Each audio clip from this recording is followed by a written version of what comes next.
Force is strong in my family. The Force is strong in my family. My father has it. My father has it. I have it. I have it. My sister has it. My sister has it. You have that power too. You have that power too. In time, you'll learn to use it as I have.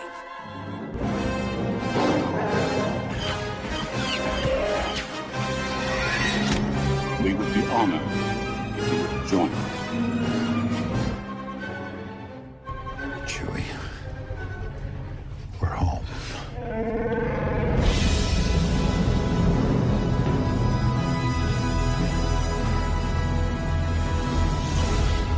My Nerd World.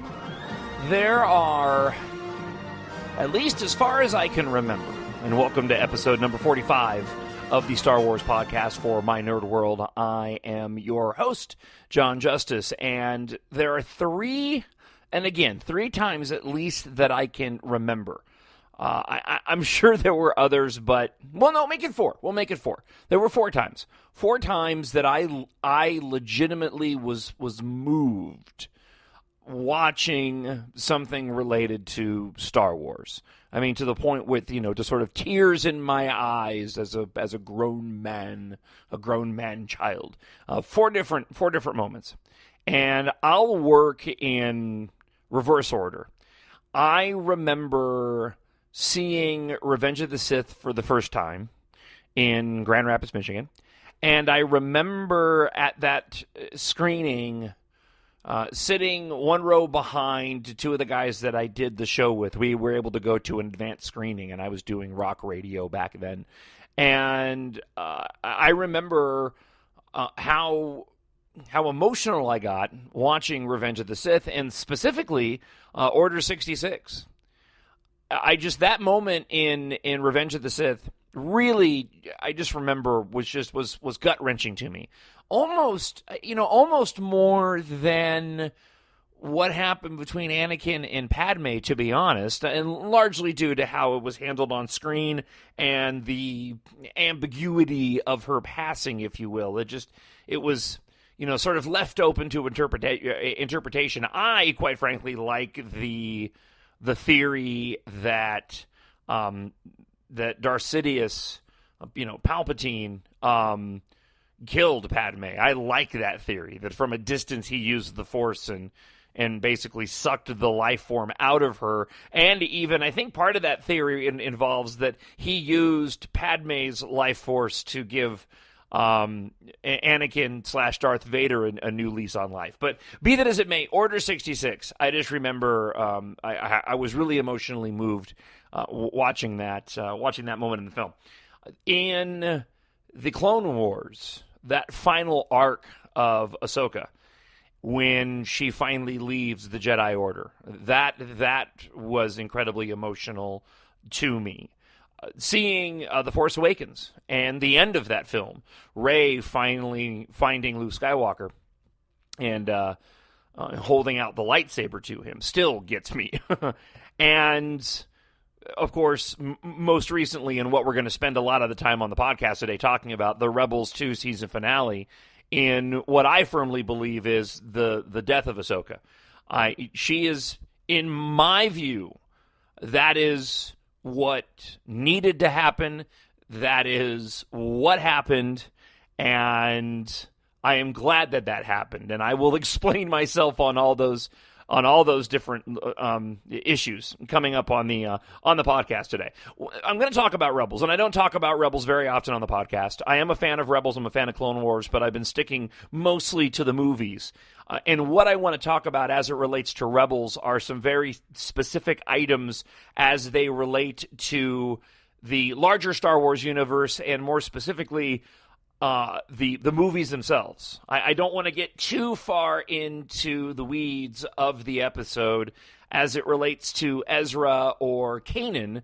And while it is their story, and Dave Filoni, the writer and director of Rebels was very keen to point out that this was the end of Ahsoka's arc, which leads me to believe that she is indeed dead.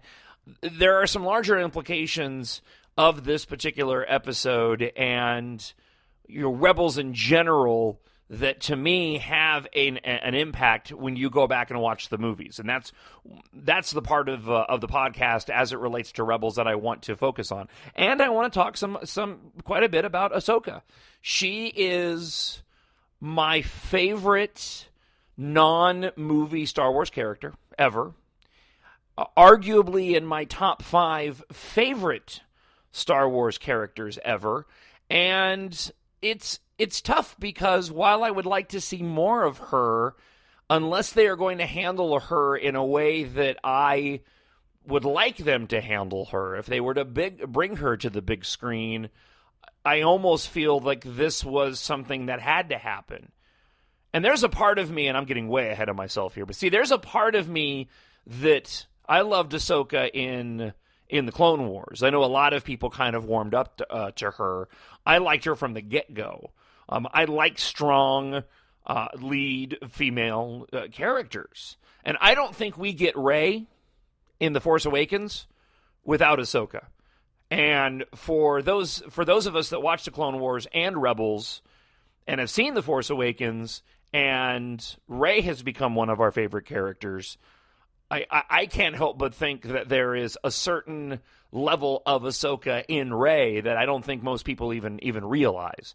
Rey and Ahsoka have an awful lot in common. So that's what I want to dive into. And I've got a list. This was put up on StarWars.com, but for those that haven't been there, it's basically the trivia gallery to Twilight of the Apprentice, the Rebel season finale. So a bunch of really fascinating factoids about this final episode that I will share with you at the end of the podcast today. And if you haven't seen this, by the way, there will be a lot of debating over whether or not Ahsoka died, right? And even the director Dave Filoni said that in his mind, he knows exactly what happened. It's very definitive for him what happened, even though he left it open to interpretation for the fans.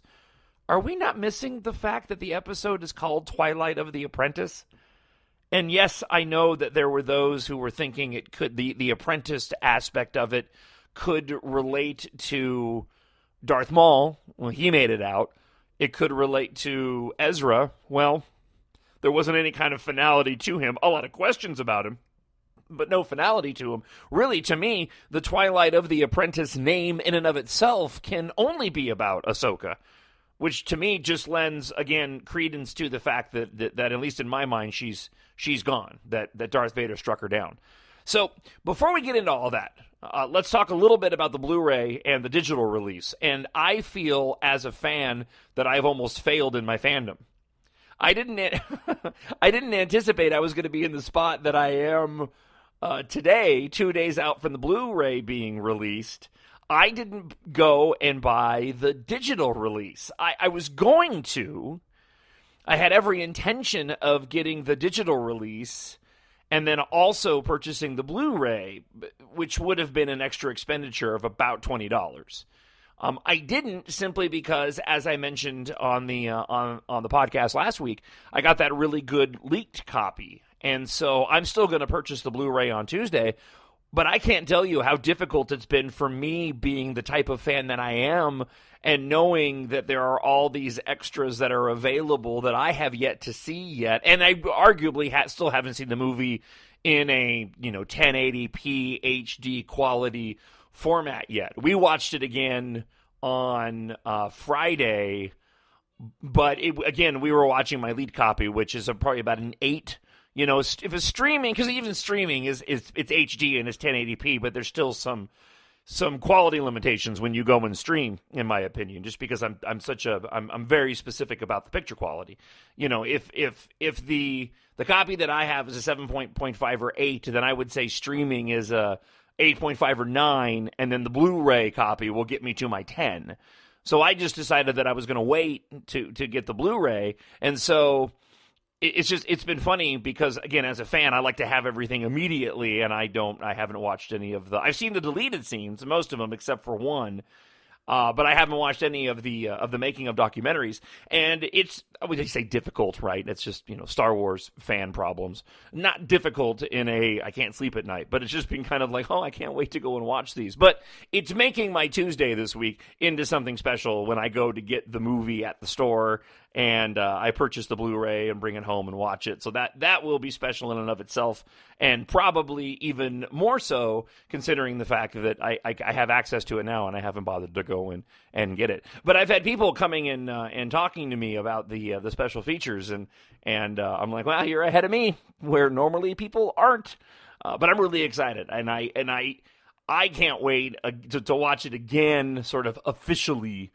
In an official capacity at home, seeing it in all its Blu-ray HD glory. I also hope that once we get this out into the public in its final iteration, at least for now, we start getting some information and details on Rogue One, because Disney's been absolutely silent on Rogue One. And when you consider that, again, by this time last year, we were just about to get our second full teaser for The Force Awakens, plus a ton of imagery. We have seen nothing of Rogue One. And I'm sure that's by design from Disney and Lucasfilm, not to confuse the audience, but I kind of agree with a lot of the fans out there who've been saying on Facebook and Twitter that, Disney better really get on this, because I think a lot of people still believe that Rogue One is the sequel to The Force Awakens. And I'm sure that Disney will come through and differentiate the two via the marketing, and that confusion will only last for so long. But there's already a lot of talk and buzz around other big ticket movies coming out later this year, and there's anticipation for Rogue One, but again, it's hard to get hyped when you haven't seen anything more than a cast photo. So there was some talk, I was reading today, there was some talk that the trailer would get attached to Civil War, so that would be, roughly a month out from the release of the Force Awakens Blu-ray. So, and I'm sure that once the marketing kicks in, just like with Force Awakens, we were sitting back going, when are we going to get the full trailer? When are we going to get the full trailer? Why aren't they marketing this? And then by the time the movie came out, we had, 25 different teaser trailers?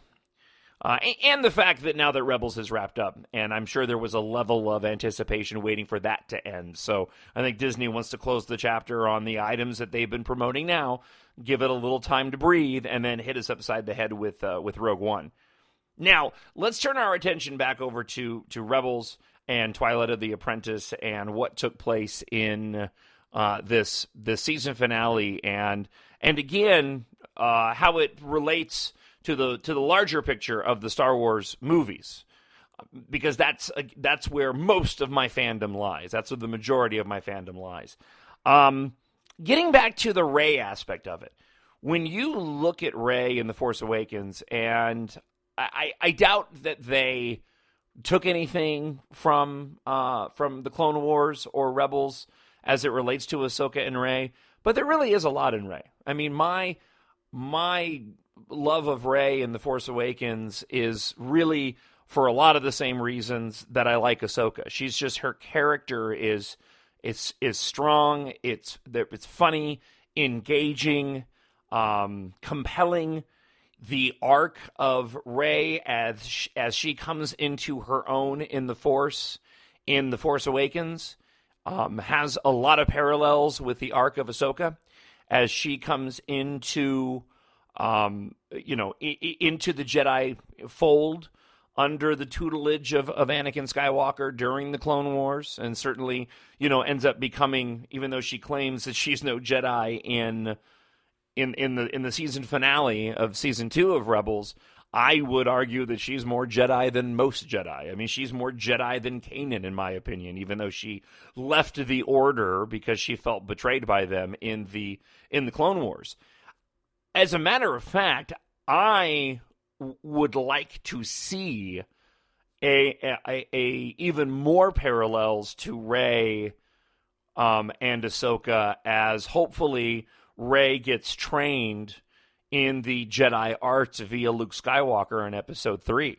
It was funny because some of the cast members from Episode 3 have been tweeting out photos of reading the script of Rian Johnson's Episode 8 I think I said episode 3 there. My apologies. I would like to see Rey have that arc in episode 8. Some of the cast members